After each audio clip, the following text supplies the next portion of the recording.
Why is alkaline ionized water so important and the most important thing? Because your brain is 80% water. Very, very important. So this alkaline water facilitates the hydration. You're going to get pretty hydrated when you have to do these exercises. You need energy. Almost 100% of the people come to us with little to no energy. They have poor digestion. They need detoxification. They need inflammation. They have free radicals everywhere, and they need oxygenation. If you've ever had a brain injury, if you've even had premature birth, or you had a hit on your head and it was 20, 30, 40 years ago, you probably have inflammation still, because it doesn't usually just go away. Brain inflammation is a very critical problem, and it needs to be dealt with, because here's what science says, that you can have depression and anxiety. 40 million people today suffer from that, and it comes from, a major cause of it is the chronic inflammation. Inflammation lowers serotonin. So think about anybody that's taking serotonin-enhancing drugs. They have a lot of inflammation.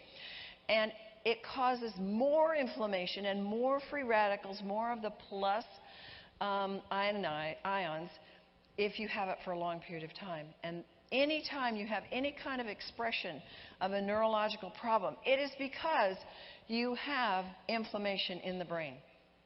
And it needs to be stopped. Now, what are some ways that we get inflammation? Well, premature births.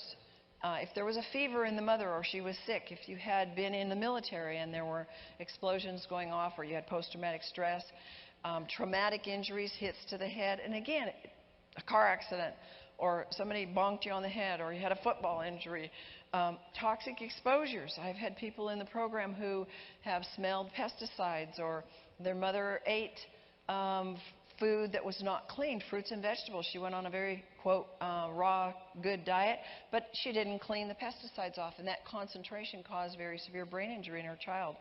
And then low glutathione. We talked some about how that is important. Once there's inflammation in the brain, now we talked, some of you've heard me say about the blood-brain barrier. Anytime you've had an incident to the brain, you have what opens the blood-brain barrier, and that does not close by itself. And in research we'll find, and we have found, that there's always like 5, 10, 15% of that blood-brain barrier that's really functioning. You need it at about 60, 70, or 80% functioning to be able to stop getting smells bother you, people bother you, sounds bother you, you're tired easily, you get sick easily, you have a blood-brain barrier issue going on.